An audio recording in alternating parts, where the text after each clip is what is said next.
A few weeks ago, I did something that many people spend years thinking about but never actually do. I resigned from my job, and strangely enough, the strongest emotion I felt since then isn't fear. It's a relief, not because everything is suddenly figured out, not because I have some perfect plan waiting for me, but because for the first time in a long time, I feel like I'm moving toward myself instead of away from myself. Don't get me wrong, the fear is still there. I would be lying if I said it wasn't. I'm walking away from a stable salary, I'm walking away from an accommodation provided by the company. I'm walking away from certainty, and those things are real. And part of me still wonders what the next few months will look like. But underneath that fear is something much stronger. A feeling that says, you know this is the right decision, and honestly I haven't felt that connected to my own intuition in a very long time. And that's why over the next 30 days, I'm doing something different. I'm not trying to reinvent myself, I'm not trying to become a new person, I'm simply trying to return to the person I was once before I became disconnected from myself. Because somewhere over the last few years, I slowly started feeling like I was living beside my life instead of inside it. And I think many people know exactly what that feels like.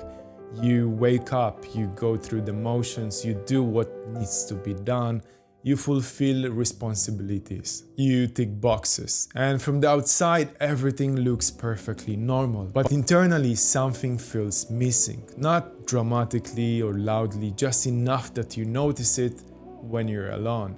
Just enough that a small voice in your head keeps asking, is this really it? For a long time I ignored that voice, not because I wanted to, but because the life I had built looked sensible. I had stability, I had structure, I had predictability. And oh my god, society loves those things. In fact, society often treats those things as the ultimate goal. Get a stable job, get a reliable income, create security around you. And if you achieve those things, you're supposed to feel successful and fulfilled. The problem is that success and fulfillment are not always the same thing.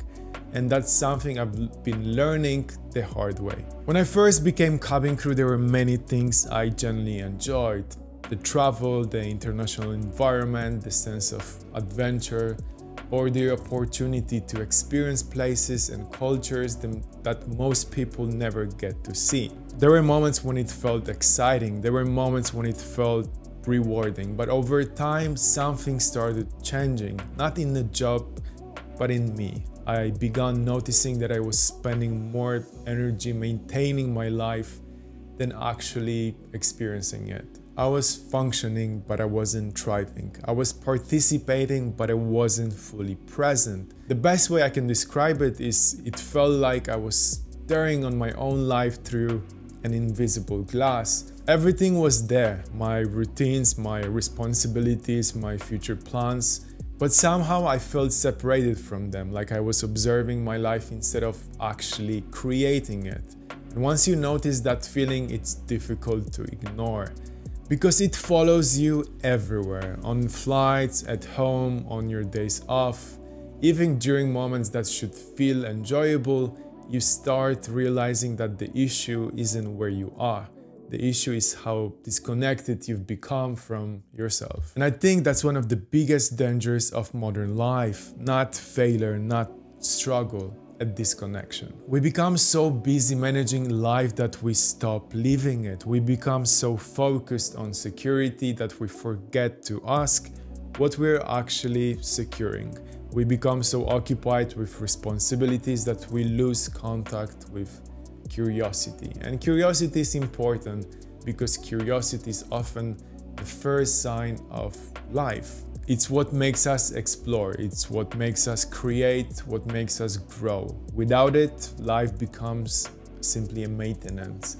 And lately I've realized that maintenance alone is not enough for me. I don't want to spend the next 10 years simply preserving the life that no longer excites me. I want to build one that feels more honest, a life that reflects who am I, not who I was 3 years ago, not who society expects me to be, but who I genuinely want to become. And that doesn't mean I suddenly reject money. Far from it. Money matters. Financial responsibility matters. Savings matter. Having a plan matters. I don't believe in reckless decisions, but I also don't believe that stability should become the center of every single decision we make. Because if every decision is based on avoiding risk, eventually you stop moving, you stop experimenting, you stop discovering, you stop growing, and before you know it, years pass. And that's something I've become incredibly aware of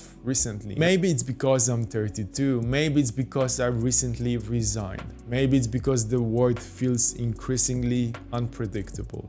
But I've started seeing time differently. The recent events around the world, including growing tensions and conflicts, reminded me of something very important. Life is fragile, much more fragile than what we like to believe. We plan as if everything is guaranteed. We postpone things as if there will always be another opportunity. We delay decisions as if time is unlimited.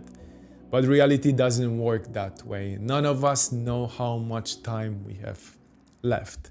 And I'm not saying that to be negative, I'm saying it because it makes me appreciate life more. It makes me want to feel alive right now, not someday, not eventually, right now.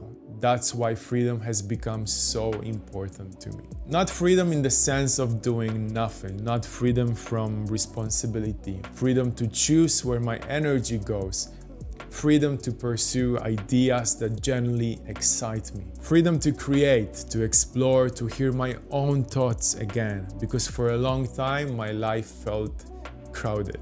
Crowded with schedules, crowded with obligations, crowded with expectations. And when life becomes too crowded, your own voice becomes difficult to hear. Now that I've stepped away from that environment, I can feel it returning, slowly, not at all at once, but enough to notice, enough to feel lighter, enough to feel hopeful. Do I know exactly what comes next? No, not even close. I don't know what my next source of income exactly will be.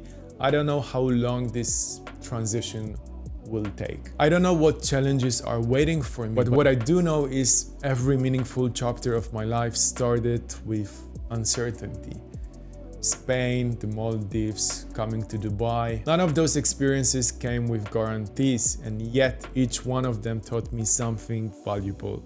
Maybe this next chapter will do the same, so for the next 30 days, I'm making a commitment. Not to become someone new, not to transform overnight, but to reconnect with myself, to pay attention to what energizes me, to spend less time performing and more time living. To follow curiosity more often than fear, and to build a life that feels increasingly like my own. Because after years of feeling like a participant in somebody else's system, I think it's finally time to become the main character in my own story again.